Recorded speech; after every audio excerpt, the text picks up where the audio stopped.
270 টাকায় যদি দিয়ে দিই 420 টাকার পণ্য, তাহলে কেমন হয় বলেন তো?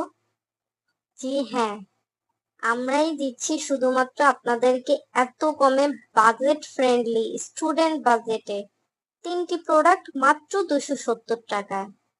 এই কম্বোতে থাকছে একটি mega glow brush on palette, আর থাকছে একটি ফাউন্ডেশন ফিটমি কোম্পানির এনি শেড অ্যাভেলেবেল, আর থাকছে একটি fit me long lasting setting spray